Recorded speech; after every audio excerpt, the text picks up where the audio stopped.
Hello, आज चाहिँ हाम्रो हेटौडामा चाहिँ सेकेन्ड लास्ट डे हो। भोलि चाहिँ हाम्रो लास्ट डे हो। भोलि चाहिँ हामी घर जान लागेको छौँ। अनि आज चाहिँ हाम्रो हेटौडाको सबैभन्दा फेमस टुरिस्ट डेस्टिनेसन त्यो हो शहीद स्मारक, त्यहाँ जान लाग्दैछौँ। अनि अब हामी त्यहाँ गएर देखाउँछौँ त्यो कस्तो छ। यदि हामी भित्र जान पायौँ भने भित्र जान नपाउन नि सक्छौँ।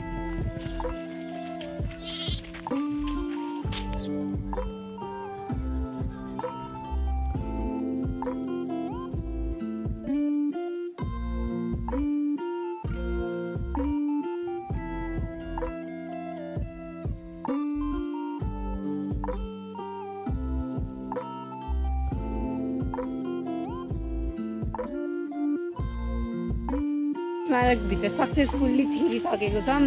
अघि मैले भित्र छिरेको भिडियो चाहिँ बनाइनँ किनभने मलाई डर लागिरहेको थियो कि हामीलाई भित्र जान दिनुहुन्छ कि हुँदैन टिकट बिना। तर यस्तो होइन रहेछ, जान दिनुभयो। अनि अहिले चाहिँ हामी स्मारकभित्र आइसकेछौँ। अनि त्यहाँनिर हेर्नु त कति धेरै स्टुडेन्ट्सहरू नै आएको छ त्यहाँनिर। यो हो हेटौडाको फेमस ठाउँ भनेको यही हो एउटा।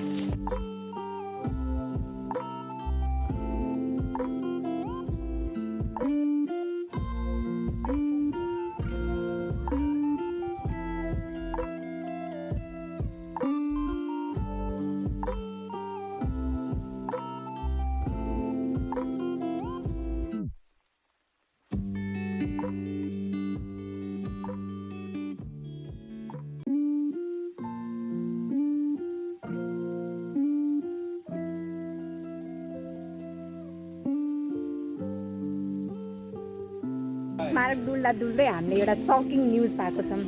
त्यो हो हाम्रो एसडब्ल्युसीको चुनाव हुँदैछ अरे। अब हामीले घुम्न भनेर आएको, अब आधा घुमेर हामी फर्किन लागेँ। यति नै थियो हाम्रो यो छोटो 2 मिनटको भ्लग। बाई।